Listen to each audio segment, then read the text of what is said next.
Қыздар, өткен сабақтарда мен байламшаның соңғы екі қатарын қалай тоқуды айтқан болатынмын, иә. Енді тоқып болғаннан кейін жабу керек қой. Сол жабуды негізі сіздерге мен көрсеттім бастапқы сабақтарда, бірақ қазірде бір көрсетіп жіберейін қалай жабатынын. Бір шалуды оң тоқисыздар да, барлық шалуды оң тоқып жабасыздар. Осылайынан жаба бересіздер. Мінекей бір шалуды тоқып аласыз да, оң жақта тұрған екі шалудың мінекей оң жағында тұрғанын сол жақтағы бізбен іліп аласыз да, сол жағындағы шалуды мінекей шығарасыз. Тоқисыз және ортасынан екінші шалуды шығарып аласыз. Тура осылай қатардың соңына дейін жабасыздар. Сосын бастаған кезде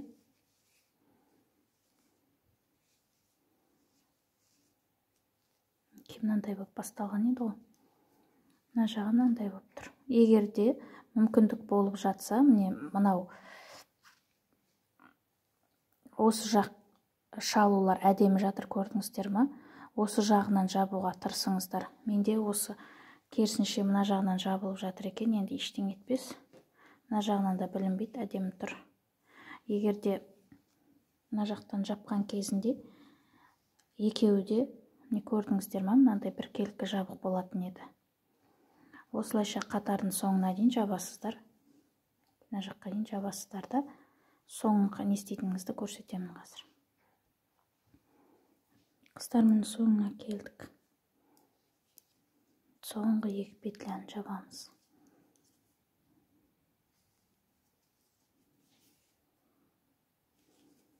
Негізі жабылып тұр да, соңы.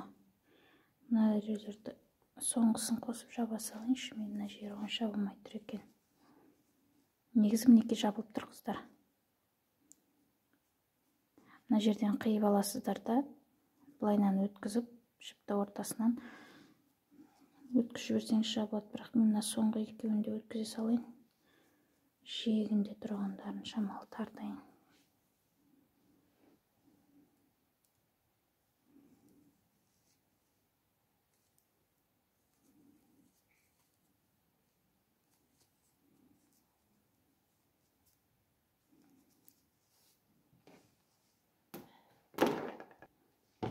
Қыздар, соңғы петляны жапқаннан кейін соңғы шалуды қиясыздар да, ортасынан өткізіп тарта саласыздар, болды, жабылады. Кейін мына ұзын жіпті араларынан өткізіп жасыра салуға болады. Мінекей былайынан крючокпен жапсаңыздар, мына жердің ортасынан тез алынады. Осылайынан әрқайсысын ортасынан өткізіп жауып тастайсыздар. Осылайынан өткізіп жауып, мына жерден қиып тастасаңыздар болады, қысқа қылып. Мына басында басталған кезде де артық қалса, оны да кішкентай қиып жіптердің арасына жасырсаңыздар болады. Сонда бізде байлауымыз дайын. Осылайынан мына жерде түйме тағатын орны бар. Мінекей мына жерге түйме тағасыздар, түймені тігесіздер да, осылайынан жабасыздар. Мінекей сонда бізде байламшамыз дайын болды. Мына жағында тағуға болады, мына жағында тағуға болады, екі жағында тағуға болады. Былайынан да тағуға болады. Мынаусы бізде жіңішкелеу болды да, мынау жуандау болды. Әркім өз қалағанынша тоқып алса болады осылайынан.